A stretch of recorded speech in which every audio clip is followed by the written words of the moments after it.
Pronto? Então vamos lá, pessoal. Mais uma vez, boa tarde para vocês, tá? Antes de tudo, eu queria explicar aqui que eu estou em outro computador e esse computador tem um problema aqui na webcam, piscando. Piscando? É.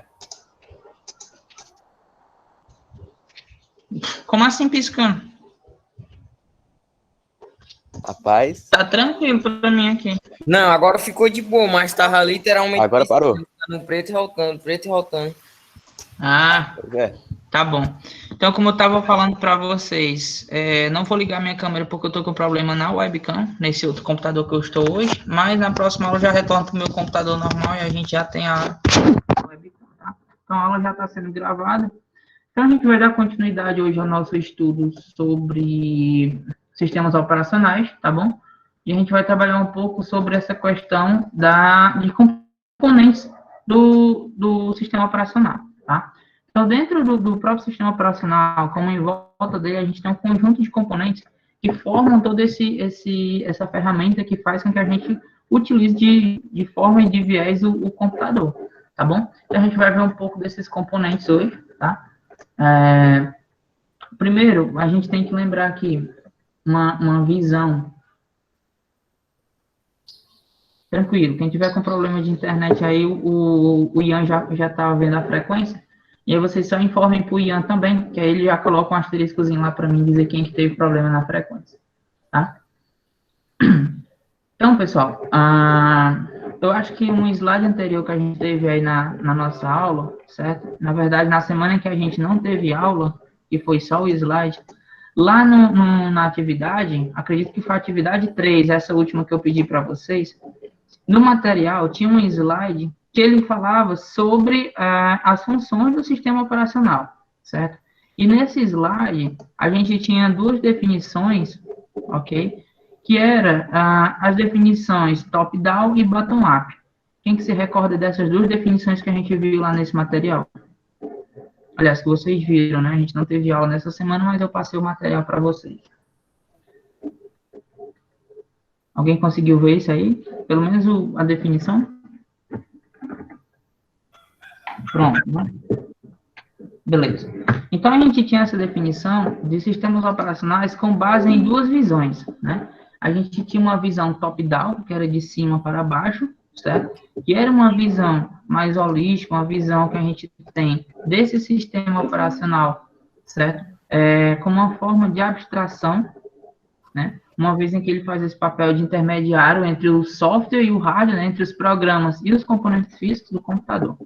E a gente tinha outra visão, que era uma visão bottom-up, né? Que é uma visão de baixo para cima, quando a gente entende o sistema operacional como um gestor de recursos, onde a gente pode alocar memória, onde a gente pode definir o quanto de disco, quais periféricos aquela aplicação vai estar utilizando. Então, eu tenho essas duas visões acima dos sistemas operacionais, tá? Então, tem essa visão top-down e a visão bottom-up, como tinha lá no material. Então, a gente tem essas diferentes imagens desse sistema operacional, tá? Então, por exemplo, eu tenho um sistema operacional na visão do usuário, né? Que é a minha visão top-down, ok? Eu tenho esse sistema como o quê? Como uma interface, né, de um usuário que o usuário tem com o sistema, né? Essa interface é oferecida ao usuário para ter acesso a recursos do sistema, né, como chamada de sistema, e os próprios softwares que ele tem, tá? A outra visão que a gente tem, a outra imagem, é um sistema operacional numa visão de projeto. Então, aqui a gente já tem a visão bottom-up, tá? Que é uma visão que vem de baixo para cima, e uma visão mais do usuário, a gente tem ela com uma visão top-down, tá bom? Então, são essas duas visões que a gente tem aqui, essas imagens de um sistema operacional, tá bom? Ficou entendido aí essa questão do top-down e do bottom-up?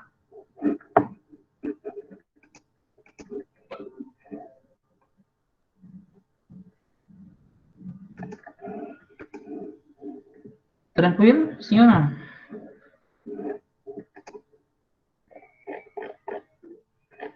Beleza, né? Então, visão top-down, visão de cima para baixo, visão do usuário, e visão bottom-up, de baixo para cima, tá?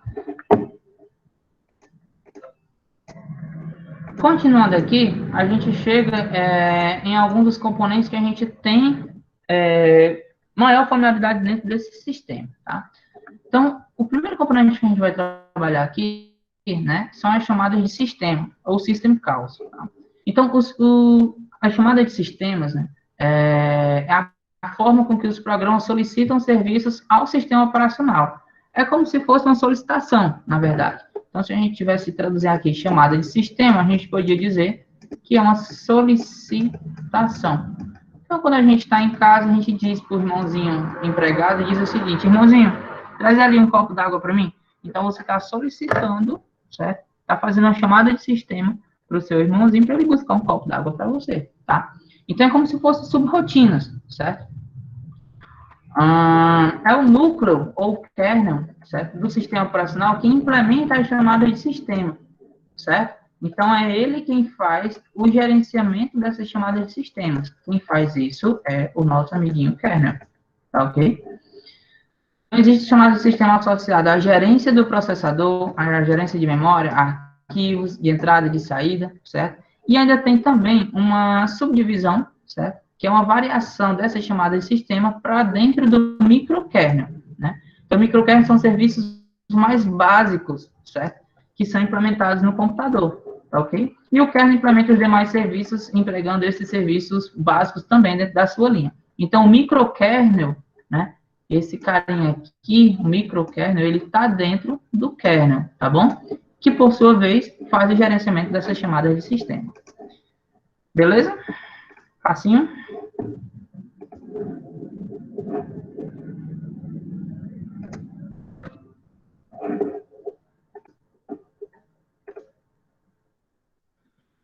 Então, quando a gente fala sobre sistemas operacionais, né, do ponto de vista da programação, a gente pode citar que uma das suas funções é fornecer abstrações, tá?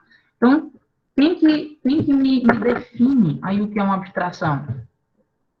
Adão, pode me definir, Adão, o que é uma abstração?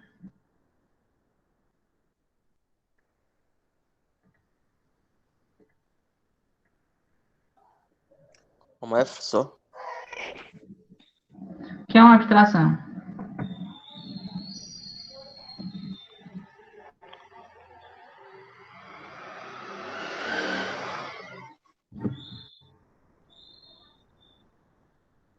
Hein?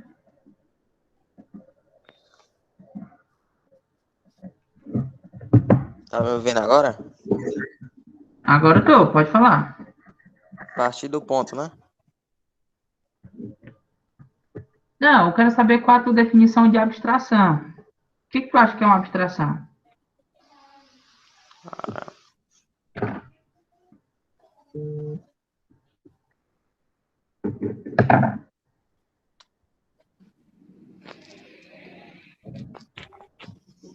O que é abstrair alguma coisa?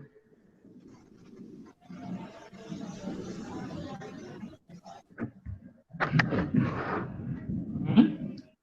Alguém quer ajudar o Adão? Alguma ideia aqui Alguma ideia? Eu acho que é tipo isolar, separar. Faz, hein? Por exemplo,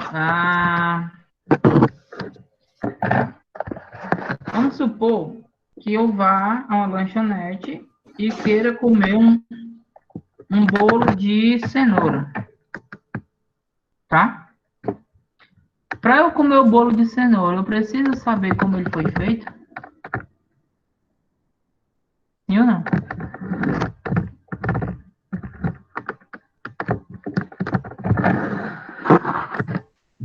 Não. Não, né? Basta eu comer, né? Não? Então, foi me abstraído toda a parte de preparo do bolo, porque eu não preciso saber como o bolo é preparado para eu comer. Entendeu? Então, Foi oculto. a abstração é o ato de você esconder, entre aspas, algumas informações que não são necessárias para o usuário. Então, por exemplo, não foi necessário para mim saber a receita do bolo para eu poder comer o bolo, certo? Então, para o usuário de um computador, não é preciso ele saber como que funciona o sistema operacional. Basta somente ele utilizar. Ficou entendido?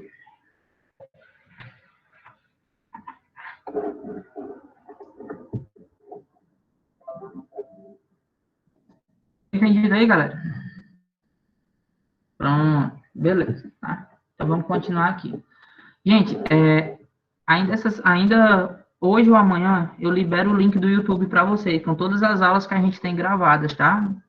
Toda aula que eu gravei eu já vou colocar lá, que é para vocês se nortearem, né? Quiserem assistir a aula, quem teve problema de internet. Então, acho que hoje, se a internet não der problema, eu faço o upload desses arquivos, tá bom? Já preparei lá a playlist no YouTube, falta só mesmo subir os vídeos, tá?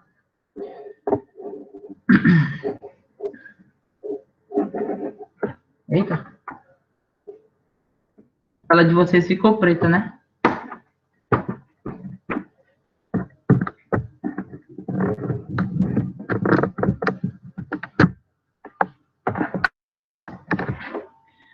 Pessoal, me deem um retorno aí. A tela de vocês ficou preta, tá azul, Tá e foi o normal, quê? tá normal. Ficou Tá neutro. aparecendo minha apresentação? Sim. Aparecendo tranquilamente. Caramba, o computador deu uma travada aqui, legal agora. Tá aparecendo, mas não tá... Peraí.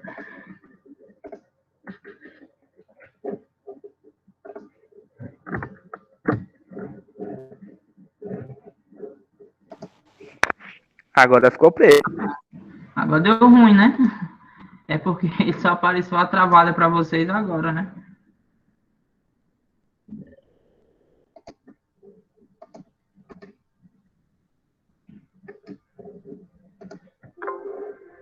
Mas, rapaz... Aguenta aí, pessoal. Deixa o computador ressuscitar.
Pessoal, vocês estão vendo novamente a apresentação? Ou tá travando aí para vocês? Voltou. Isso aí.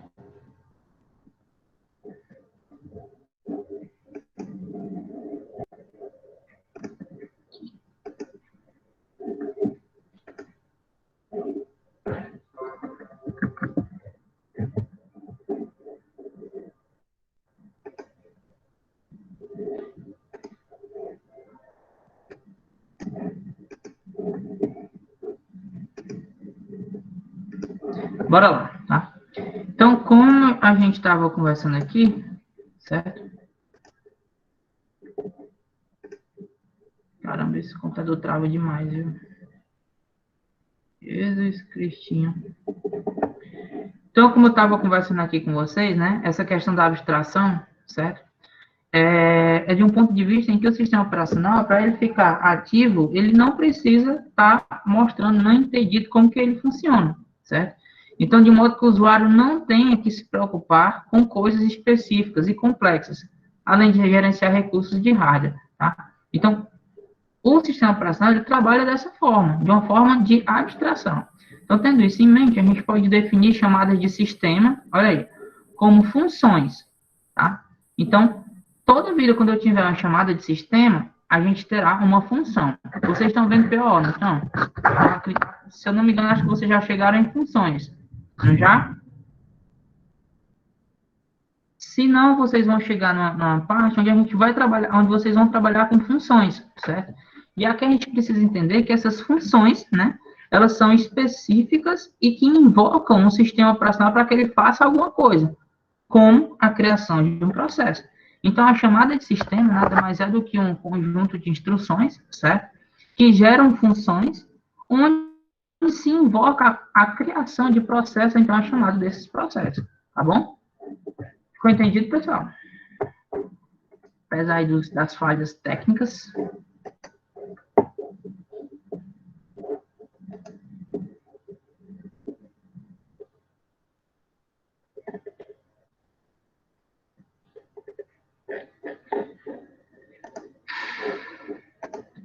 Vamos seguindo aqui, tá? Então, geralmente, né, essas tarefas que pedimos para que o sistema operacional faça, né, elas são bem complexas e exigem uma permissão maior do sistema, ou seja, ela é da parte mais interna do sistema operacional, da parte mais profunda, certo? Pois geralmente ela lida com ferramentas de baixo nível, certo? A nível mesmo de controle, a nível de gerenciamento de recursos. Então, aqui, ela trabalha numa holística totalmente bottom-up, né, que é de baixo para cima, né? Aí, ó, como gerenciamento de memória, processos, né? E recursos a qual o usuário comum não tem acesso. Então, essas chamadas de sistema, elas podem ser divididas em 4 grandes grupos, tá bom? 4 grandes grupos. Primeiro grupo, são chamadas de sistema para gerenciamento de processos, tá? Gerenciamento de processos. Ok? Chamada de sistema para gerenciamento de diretórios, onde ela faz ali as chamadas para se armazenar um arquivo, para se criar uma pasta, tá? Chamada de sistema para gerenciamento de arquivos, aqui é na criação e na movimentação desses arquivos por dentro desses diretórios. E tem um outro grupo, que são as chamadas de sistema restantes, tá? Então, no primeiro grupo, pessoal, a gente tem funções como essa daqui, ó. Então, se a gente pegar aqui, ó, essa função aqui, ó, PID, e dentro dela tem aqui uma função chamada fork, F-O-R-K, entre parênteses, certo? Então, o que isso significa? Que ela cria um processo filho idêntico ao pai.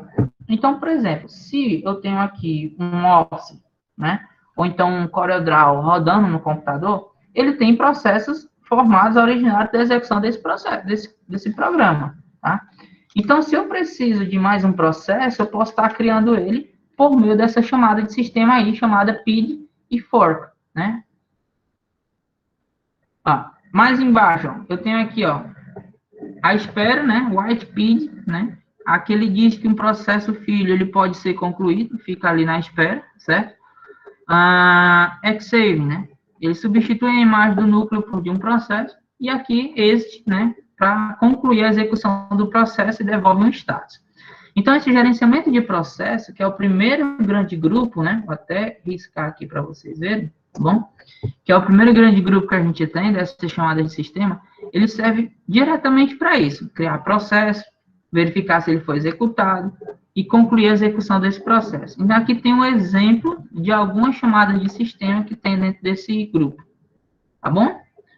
No grupo número 2, certo? Que é o grupo 1, e o grupo número 2, né? Que é o gerenciamento de arquivos.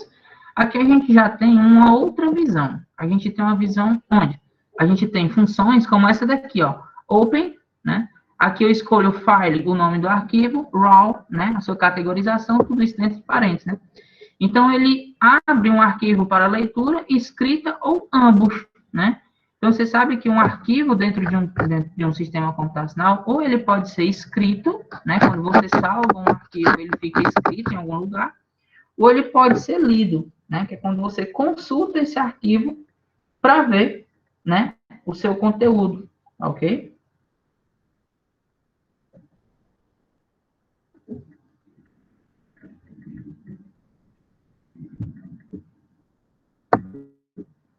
Mais embaixo, pessoal, a gente tem uma outra função, certo? Que é a função close, close-fd, né? Ela chama aqui o arquivo que você abriu em cima, ela manda fechar aqui embaixo, dando um close-fd.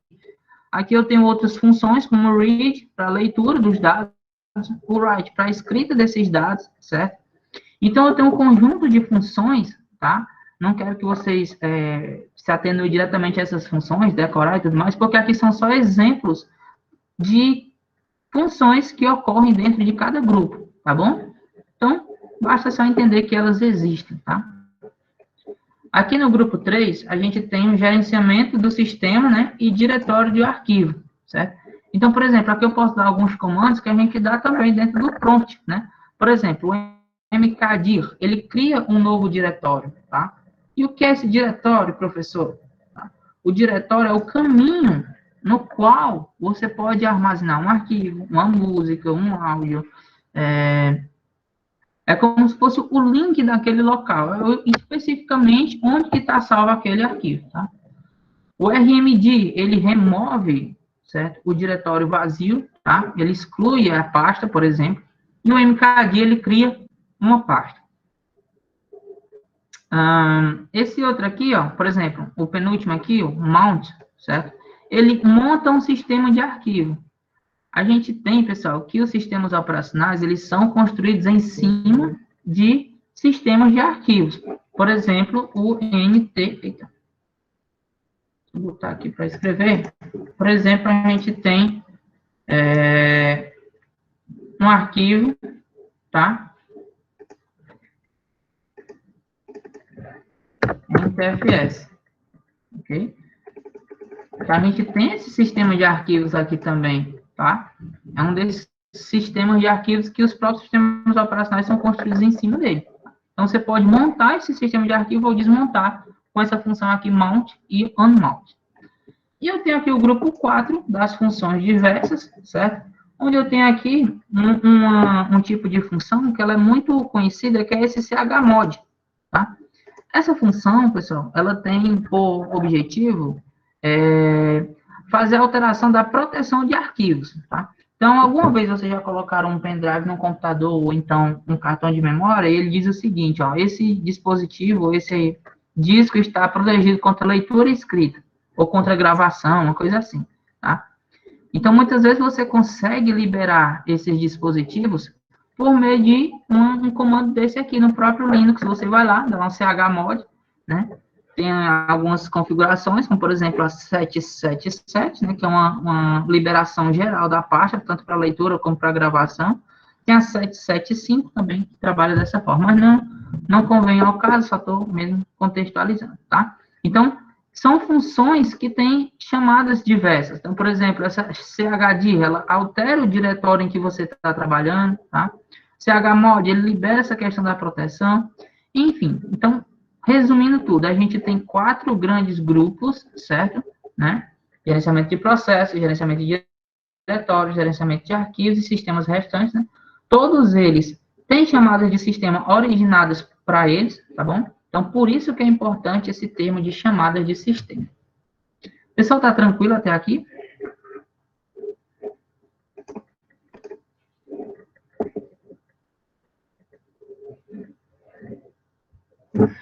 Sim ou não?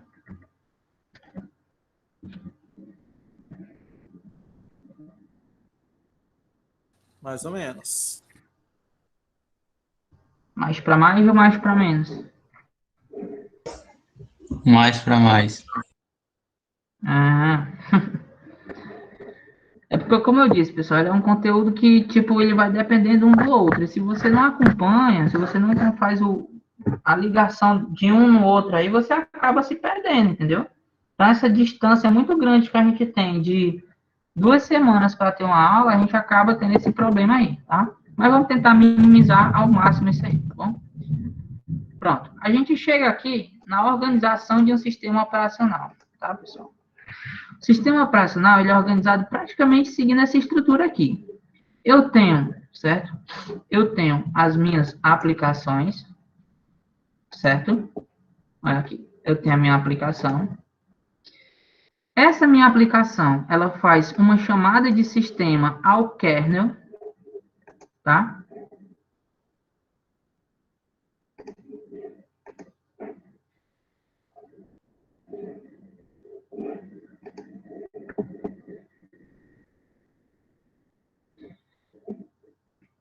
Pessoal, vocês estão me ouvindo? Acho que deu uma travadinha aqui. Só me confirma aí. Tá ok. E já. Estamos ouvindo. Beleza. Tá. Então, como eu estava falando, pessoal, essa minha aplicação aqui em vermelho, certo? Ela cria uma chamada de sistema, certo? Que é direcionada ao kernel, que por sua vez é o núcleo, né, do sistema operacional. Que se precisar de alguns serviços básicos, ele chama o microkernel, né? E que esse, por sua vez, né, faz o uso da parte física, da parte do hardware. Então, desde o momento em que você solicita alguma coisa ao sistema operacional, até o momento em que o hardware responde isso, né, como, por exemplo, ligar o webcam, quando você dá um clique aqui, ligar o webcam, ele faz todo esse processo. A aplicação gera uma chamada de sistema que passa para o kernel, que precisa conversar com o microkernel, que, por sua vez, conversa com o hardware, e esse responde à solicitação ligando a câmera, tá? Então, toda ação dentro de um computador, ela é minimamente calculada, tá? Então, ela acontece, certo? Em frações de segundo, mas ela passa por diversos locais antes de ser realizada. E aí, vocês não precisam saber disso, nem eu, nem o usuário, porque o sistema operacional, ele é um sistema de abstração, pessoal. Ele abstrai todo o funcionamento do hardware para que o usuário não precise saber como que se funciona para poder utilizar. Tá tranquilo?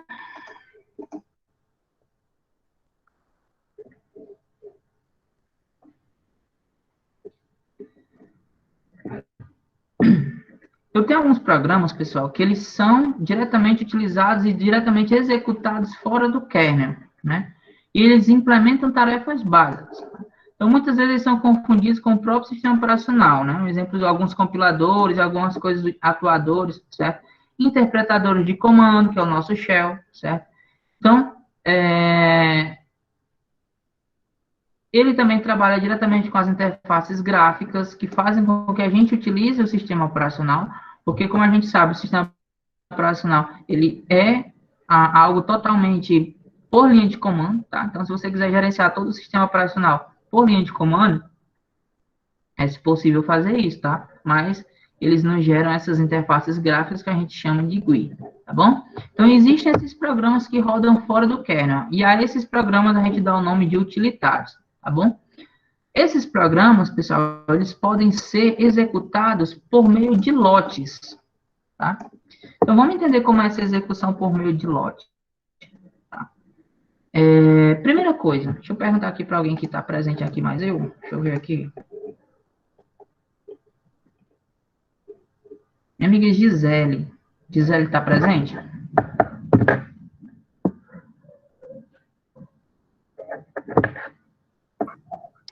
Oi. Gisele, o que é um lote? Meu Deus, eu não sei, não. Não sei explicar. Tu faz, Nem sei faz o que alguma é arte? mesmo. Hã? Tu faz alguma arte, comida, alguma coisa, doce, essas coisas? Não mesmo. Não? Ah, Não. Maria. Deixa eu ver aqui.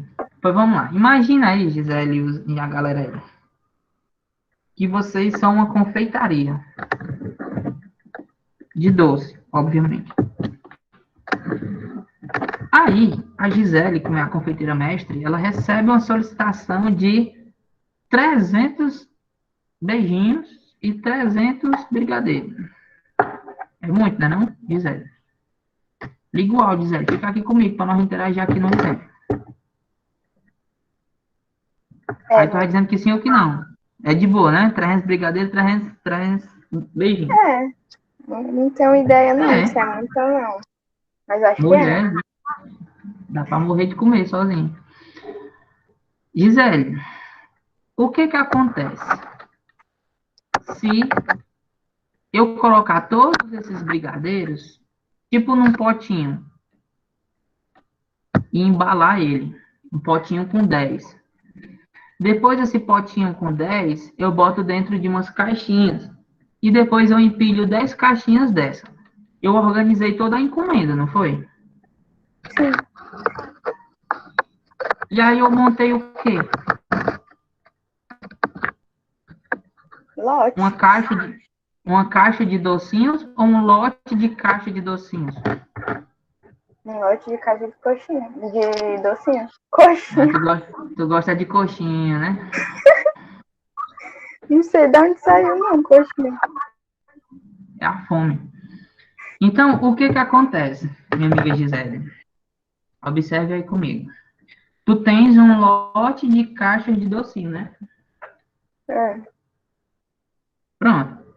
Então, agora tu vai comê-los. Sim. E aí? Tu vai comer todos os docinhos, minha amiga Gisele. Vai ser uma maratona de Netflix e de docinhos. Beleza? Aham. Vamos supor que o ato de você comer os docinhos seja uma execução. Que seja um trabalho que você está executando. Experimentar todos os docinhos. É um trabalho muito difícil, mas você foi contratada para isso. Então, você está fazendo um trabalho, um job, certo? Trabalho em inglês é job.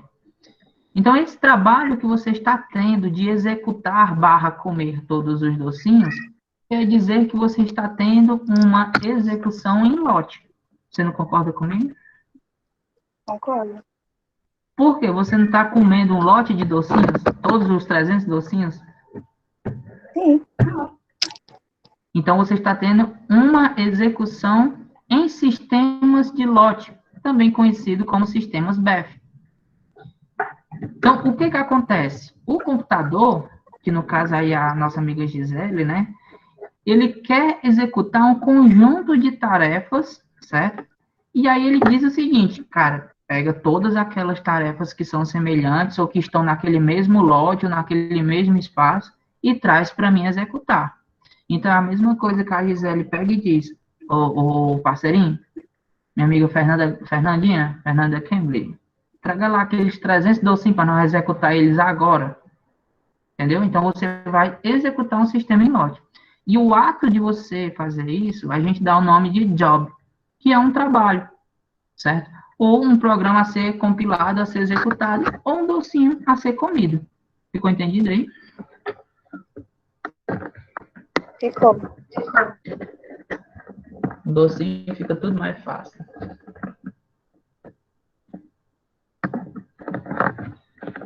Os demais, ficou tranquilo? Mas ela ainda preferia as coxinhas. Eu acho que era um lote de coxinha dela, não era nem de docinho, não.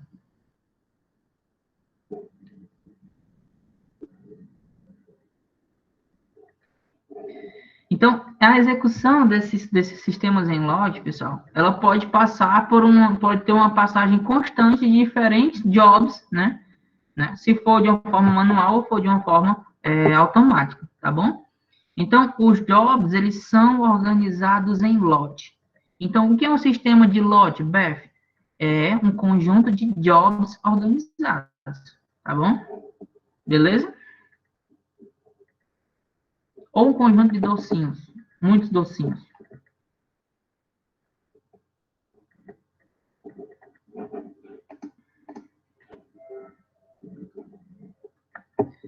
Ó, então, processamento em BEF, ou processamento em lote, né, no contexto de sistemas operacionais, é um termo referente a um processamento de dados que ocorre através de um lote de tarefas enfileiradas, tá? Então, eu tenho um conjunto de lotes, né, aliás, um conjunto de tarefas, né, que formam um lote, que estão todas enfileiradas, prontinhas para serem executadas, tá bom?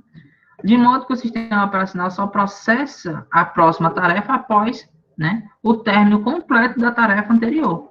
Então, a nossa amiga Gisele só pode comer a próxima caixinha de beijinhos, né, e de brigadeiros, se ela acabar a primeira. Então, come a primeira caixinha depois come a segunda caixinha, depois come a terceira caixinha. E assim sucessivamente, até acabar o lote de todas as caixinhas.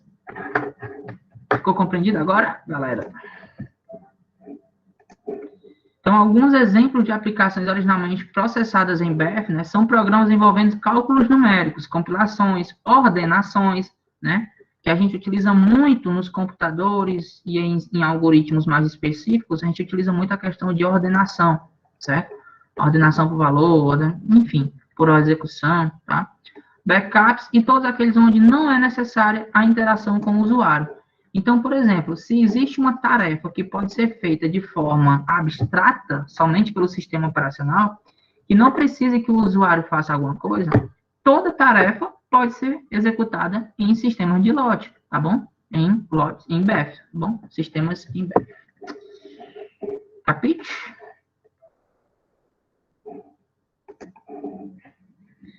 Ó.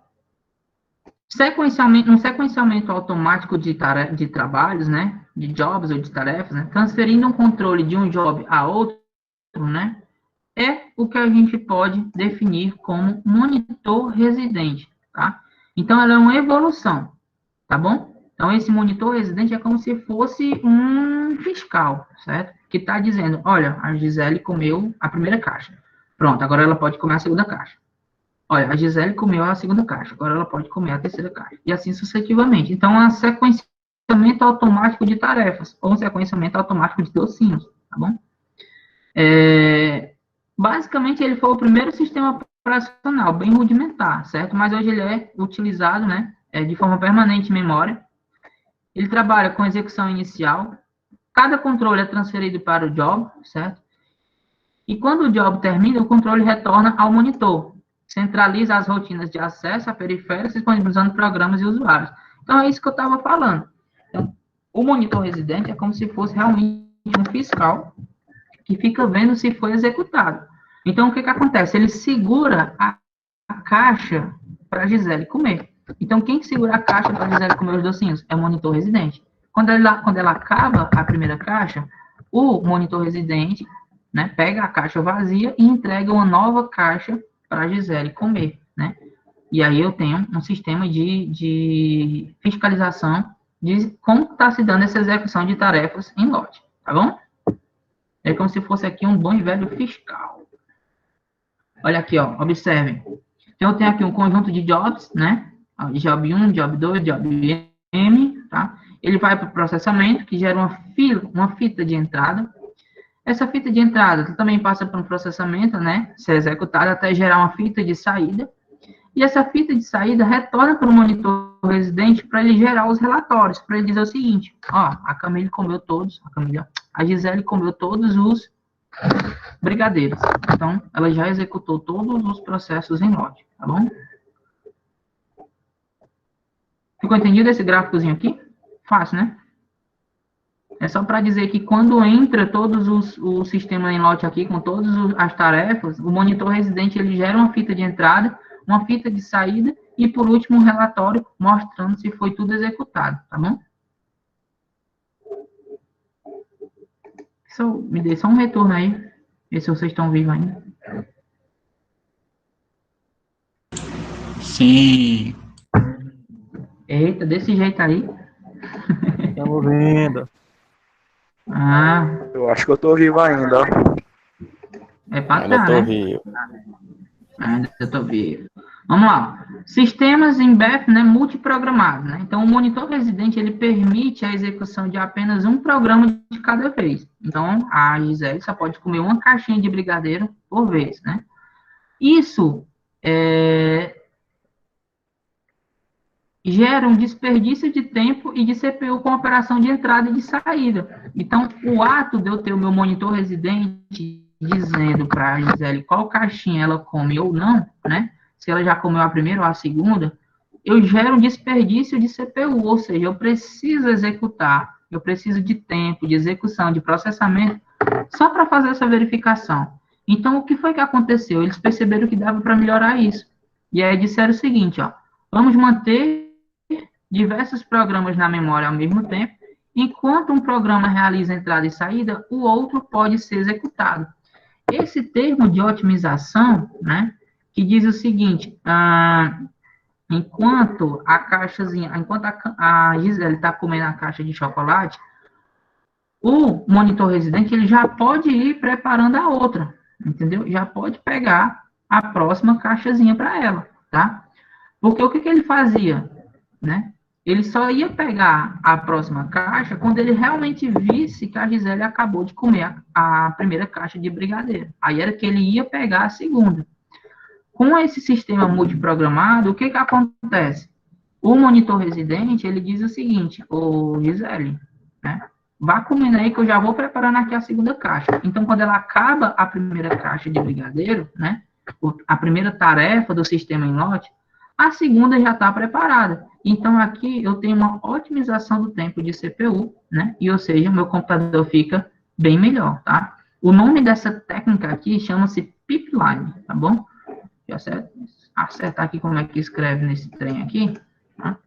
Eu vou botar aqui, e essa técnica, né, a gente chama de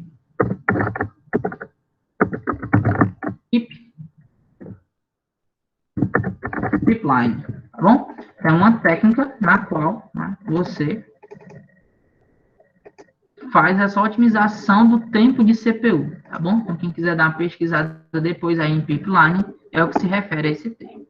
Ficou alguma dúvida aqui sobre esse sistema em lote multiprogramado? Utilizando a técnica do pipeline?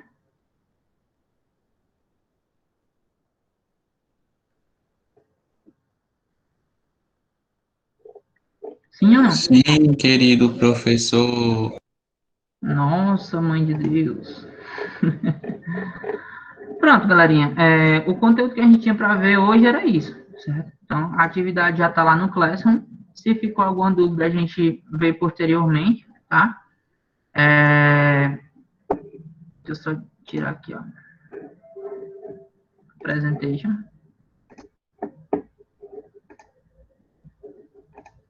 Ficou alguma dúvida, pessoal? De leve? Tudo ok. Para mim, tudo ok. Para mim. Pessoal, a gente tem um período, né, de fundamentação teórica da disciplina, tá?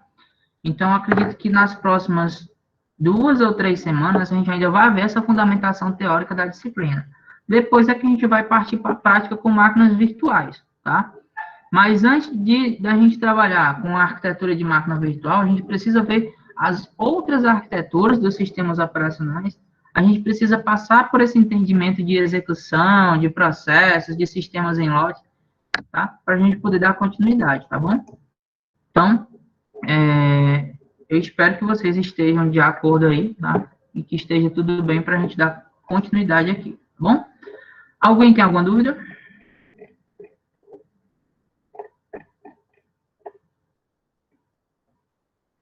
Sim ou não?